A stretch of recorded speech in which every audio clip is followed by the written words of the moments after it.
48 ton और इसका 18 metre gap मिलने से तो 20 मीटर ब्रिज का लॉन्च कर सकता है। उसके बाद अपना ट्रिप को आगे कर सकता है। इसका सिस्टम पूरा हाइड्रोलिक सिस्टम है। उसके बाद जितना भी व्हील्ड व्हीकल पूरा आगे पार करेगा। ये कब का बना हुआ है, कितने साल पहले बना? ये 72 मॉडल में 72 में। तो अभी ये वर्किंग में रहता है? 60 साल हो गया इसको बने को? नहीं 60 साल नहीं। ब्रिज लेयर टैंक इसका नाम है। इसका एक्चुअल में ऑपरेशनल रोल क्या है वो आप लोगों को समझ आ चुका होगा। ये एक ब्रिज है, जैसे नॉर्मल ब्रिज होता है वैसे ये ब्रिज है।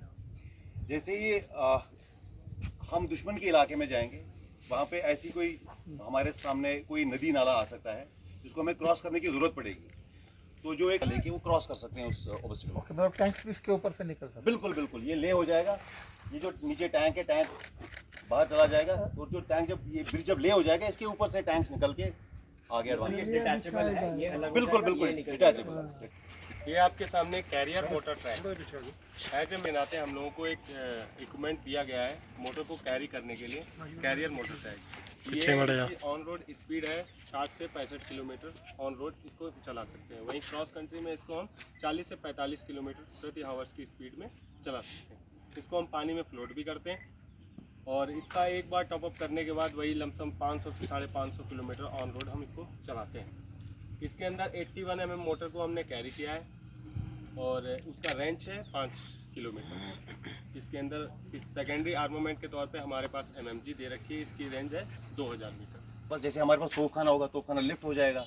जो तोपें होती हैं, जो बड़ी बड़ी आर्टिलरी गन्स होती हैं, तो इसमें भी इंटीग्रल, इसमें 81 mm एक मोटर रहता है जो हमें इंटीग्रल फायर सपोर्ट देता है जब भी हम दुश्मन के क्लोज आते रहते हैं।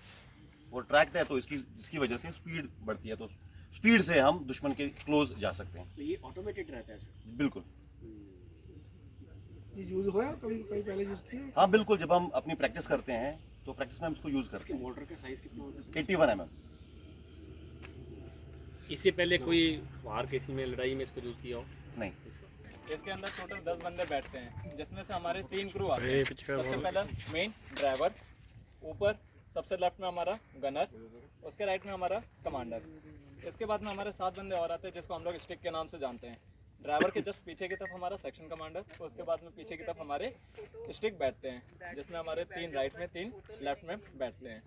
आर्मामेंट के तौर पे अगर देखा जाए तो हमारे पास में इसमें मिसाइल है एक, ठीक है। तो उसके बाद में ये अगर जहाँ पे BMP हमारी आगे ना जाती हो तो वहाँ पर हमारे सारे स्टिक नीचे उतरते हैं और आगे तरफ बढ़ते हैं।